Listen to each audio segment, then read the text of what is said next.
so that they may see your good works and give glory to your Father who is in heaven.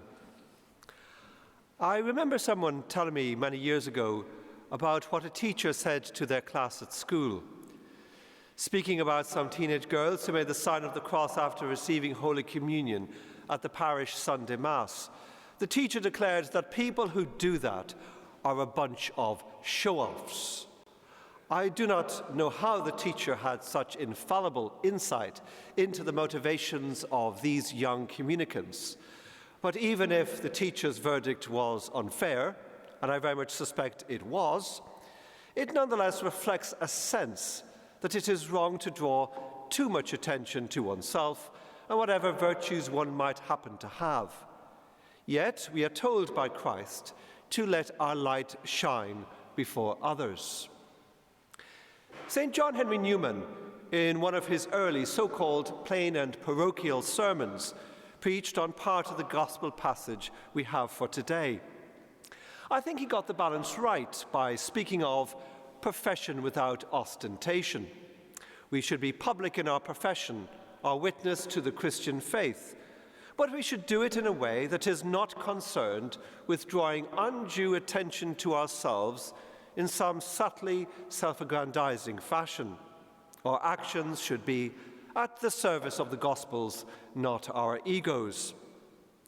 I'd like to quote a short section from Newman's sermon, given how psychologically insightful Newman is about what can sometimes be involved in being a light to our world.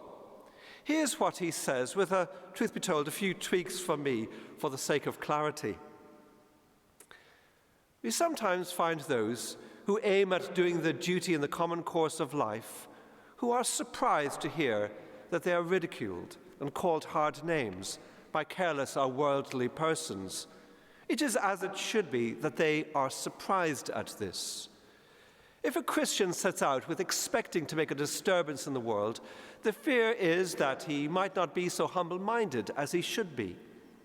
But those who go on quietly in the way of obedience, and yet who are detected by the keen eye of the jealous, self-condemning, yet proud world, and who, on discovering the situation, look to see if they have done aught wrongly, and are sorry for it if they have, and who, but slowly and very timidly, if at all, learn to rejoice in their situation of being true to what it is to be a light to our world, even in the face of enmity. These are Christ's flock.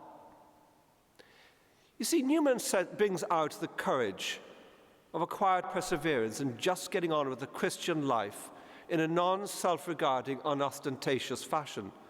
Astutely, and perhaps based on personal experience, Newman reminds us that sometimes being a witness to Christ by simply doing the right thing can attract the negative gaze of the psychologically complicated, looking for something negative to say.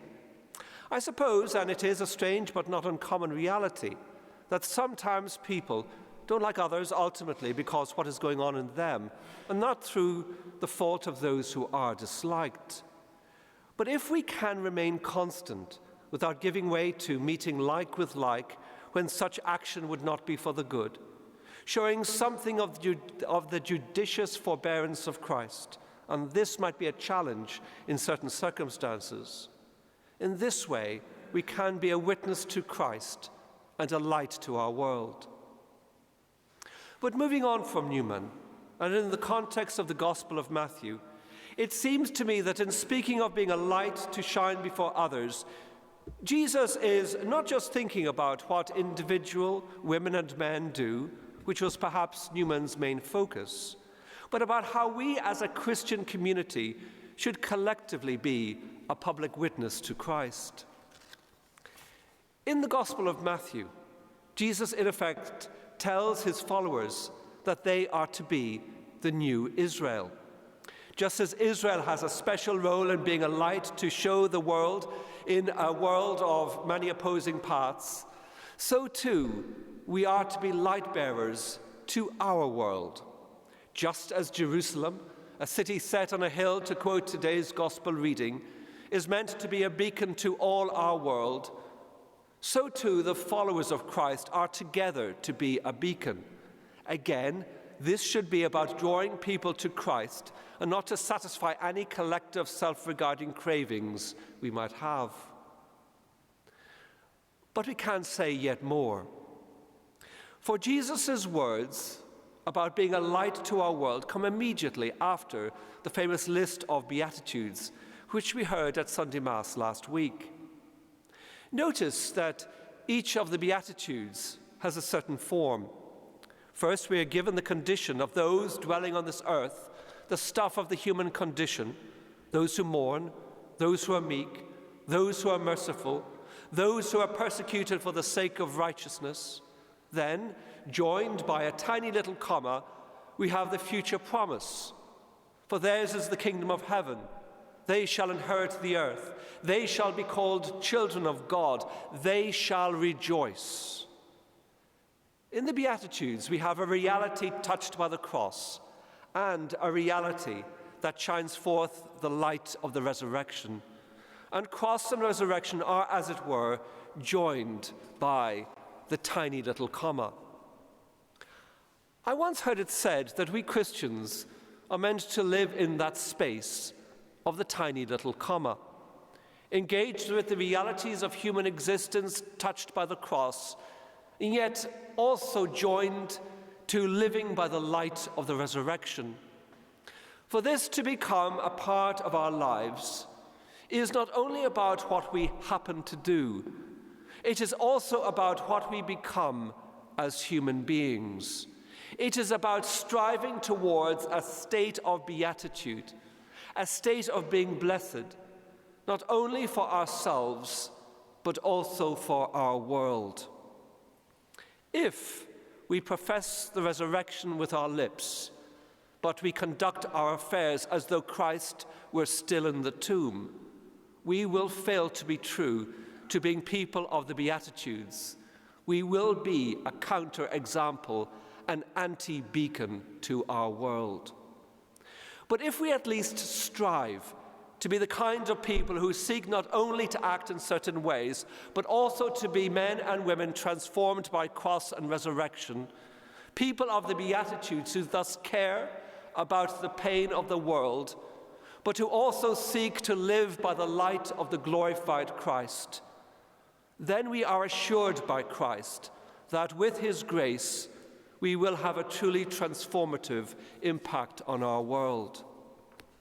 So, brothers and sisters, we are called to be witness to our world as individual men and women in what we do. We are called to be witnesses as a church in what we do. And we are called to be witnesses to our world by allowing ourselves to be transformed by cross and resurrection, people of the Beatitudes.